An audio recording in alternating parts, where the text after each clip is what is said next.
ఈ రోజు మనం ఎవరు ఏ మిల్క్ తాగితే బావుంటదో తెలుసుకుందాము. మరి అది తెలుసుకోవాలంటే మీరు ఈ వీడియో స్కిప్ చేయకుండా చూడండి.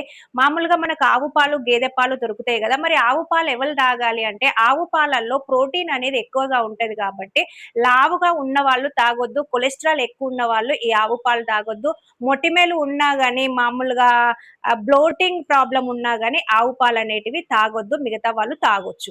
మరి గేదె పాలు ఎవరు తాగొచ్చంటే ఆవు పాల కన్నా గేదె పాలలో ప్రోటీన్ అనేది ఇంకా కొంచెం తక్కువగా ఉంటది కాబట్టి ఇది కూడా సేమ్ లావున్న వాళ్ళు తాగొద్దు, మొటిమలు అలా వచ్చే వాళ్ళు కూడా తాగొద్దు. మరి అవి తాగని వాళ్ళు లావు కావాలనుకునే వాళ్ళు ఈ రెండింటి మిల్క్ తాగొచ్చు. పిల్లలకు ప్లాన్ చేసుకున్న వాళ్ళైతే ఆవు పాలు తాగితే వాళ్ళకు చాలా చాలా హెల్త్ కి మంచిది. తాగొచ్చు. కాకపోతే బాగా వేడి చేస్తది కాబట్టి వాటర్ ఎక్కువ తీసుకోండి. మరి ప్లాంట్ బేస్డ్ పాలంటే ఏంటిది? బాదాం పాలు. బాదాం పాలంటే చాలా కాస్ట్‌లీవి గదా! మేమెలా తాగాలి అనుకుంటారు. బట్ అందులో కొలెస్ట్రాల్ అనేది చాలా తక్కువగా ఉంటది. ప్రోటీన్ కూడా తక్కువగా ఉంటది.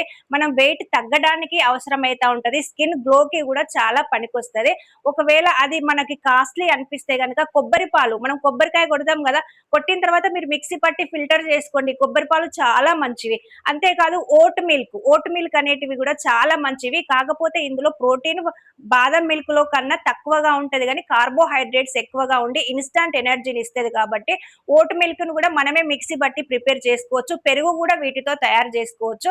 ఎవరైతే సన్నగా ఉంటారో వాళ్ళు ఆవు పాలు, గేదె పాలు తాగండి. లావు కావాలనుకుంటే లావుగా ఉన్న వాళ్ళు మాత్రం బాదం పాలు గానీ, ఓట్ మిల్క్ గానీ లేదంటే మనం ఏంటిది కొబ్బరి పాలు తాగితే హెల్త్ కి చాలా చాలా మంచిది. పీసీఓడి, పీసీఓఎస్ ఉన్న వాళ్ళు కూడా ఈ ప్లాంట్ బేస్డ్ పాలు తాగడం వల్ల వాళ్ళ బాడీలో చేంజెస్ వచ్చి హెల్త్ సెట్ అయిపోతది. మరి ఇలాంటి మంచి హెల్త్ టిప్స్ చెప్పినందుకు మీరు ఇప్పుడు ఏం చేయాలి? Like, share, comment and subscribe చేయడం అస్సలు మర్చిపోవద్దు.